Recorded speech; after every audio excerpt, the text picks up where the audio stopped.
خەڵکی ئێران ژیانی خۆیان لە بارمتەی کۆماری ئیسلامی ڕزگار دەکەن. هاوکات لەگەڵ بەرزبوونەوەی بێڕاوەستانی نرخی جراو لە ئێران، ڕۆژی سێشەممە ناوەندی ئامار لە تازەترین راپۆرتیدا باسی لە ڕێژەی هەڵاوسان لە ئێران کردووتی نرخی تەوەڕوومی نوقتەیی لە مانگی ڕێبەندانی 1401دا گەیشتە ڕقەمی 53.4%.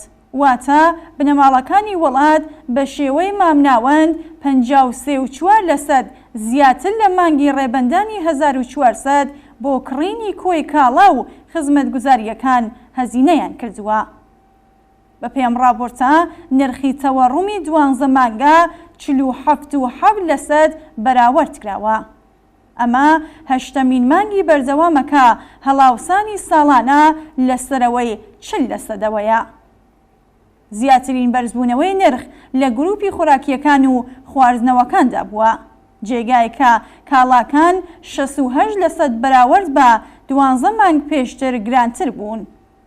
گومانی تێدانە ئاماری ڕاستەقینە لە ڕێژەی تەوەڕووم و گرانی زۆر لە ئاماری ڕاگەندراو بەرزترە.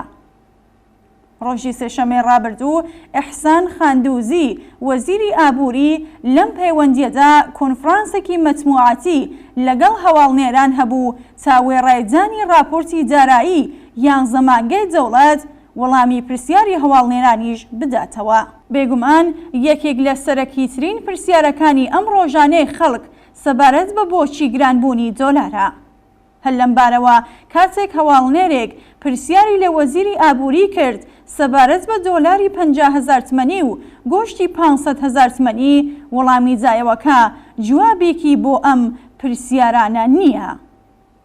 ڕۆژنامەی ئافتابی یەست کە لە ئیسلاحخوازانی حکوومەتی نزیکە لە راپۆرتێکدا لەم بارەیەوە لە هۆڵدایە خەتاکان بخاتە ئەستۆی وەزیری ئابووری و بەڕێوەچوونی خراپی ئابووری وڵات و ڕاستی مەسەلەکە واتە وەرشکەستبوونی سەرجەم ئابووری کۆماری ئیسلامی بەهۆی بوونی گەندەڵی، ڕاندخوری و سیاسەتە دژە خەڵکیەکانی ئەم ڕژیمە بشارێتەوە.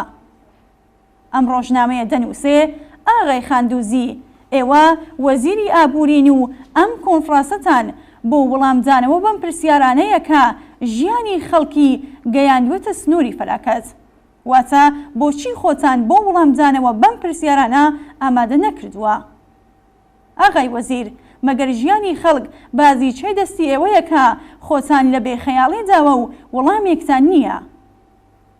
ئاشکرایەکە وەزیری ئابووری وەڵامێکی بۆ ئەم پرسیارە نییە، لەبەر ئەوەی ماڵەکەی کۆماری ئیسلامی لە بناغەوە وێرانە. ئەگەر مدیران و کاربەدەستانی حکوومەتی نالایەق و کار لێ نەهاتوون، ئەگەر هەمویان کەم و زۆر نوقمن لە گەندەڵیدا، ئەگەر لە ڕاستەی مۆقعەتی پۆسی خۆیاندا ژیانی خەڵکیان بەرەو نابوودی بردووە، ڕوون و ئاشکرایەکە وەڵامێکیان نییە. بەڵام هەڵەیەکە کێشەکە لە بنەڕەتدا بگەڕینەوە بۆ ئەم وەزیر و ئەو بەڕێوبەری دەوڵەتی و وەڵامی بۆچیەکان لە زمانی ئەوانەوە ببیستین. ڕاستیەکە ئەوەیە کە کێشەکە گەلێک لە خراپ بەڕێوەبردننی ئەم یان ئەو وەزیر واوەترە. کێشەکە خودی حاکمیەتی کۆماری ئیسلامیە، حاکمیەتێکە بەهۆی بێگانەبوونی بە ئاشکرای لەگەڵ داخوازی و داواکاری خەڵکیێران بۆ بەهرەمەندبوون لە ژیانێکی شیاوی ئینسان لەلایەن زۆربەی خەڵکەوە کەوتووەتە بەرهێرش. ئەم زۆرینەیە دەزانن کە لەمڕۆدا دوای 40 چەند ساڵ بۆ ڕزگارکردنی ژیانیان لە بارمتەی کۆماری ئیسلامی ڕێگەیەکیان بێجگە لە تێکەوە پێچانی ئەم حاکمیەتە لە بەردەمدانە. ئەوە تەنیا ڕێگای ممکن و وەڵامە بۆ کۆتایی هێنان بە لەبەینچوونی ژیانی ئینسانەکان لەم وڵاتەدا.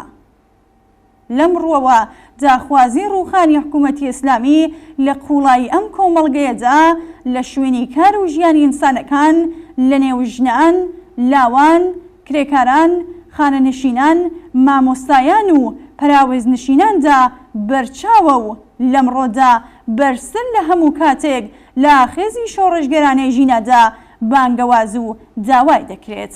حاکمیەتێک کە لەمڕۆدا بەسەر چارەنووسی خەڵک لە ئێراندا حاکمیەت دەکات بۆ مانەوەی دەسەڵاتەکەیان نانی سەر سفرەی خەڵکیان بە بارەمچە گرتووە و بە قیمەتی لە نێوچوونی ژیانی ئەوان و بێبەشبوونی خەڵک لە سەرەتاییترین مافەکانیان سەروەت و سامانی کۆمەڵ، سەرفی زیادبوونی کۆگای چەک و زەڕاتخانەی نظامی، هێزە سەرکوتگەرەکان و پەرەجان بە تیرۆریزم و جام و دەستگای تەبلیغاتی خۆیان دەکەن. حاکمیەتێک کە مانەوەی خۆی لە پەرەجان بە نائەمنی و فەزای ترس و وەحشەت لە کۆمەڵدا دەبینێ، وەزیران و مدیرەکانی ناتوانن لەمڕۆدا وەڵامێکی ڕۆشنیان بۆ گەلێک پرسیار سەبارەت بە ژیانی خەڵک پێبێت. ڕاستیەکەی ئەوەیە کە لەم حاکمیەتەدا لە هەموو شوێنێک کەوگیرگەی شۆتە بنی مەنجەڵ و دەسەڵات نەڕێگای بەرەو پێشچوونی هەیە و نەگەڕانەوە بۆ دواوەوە.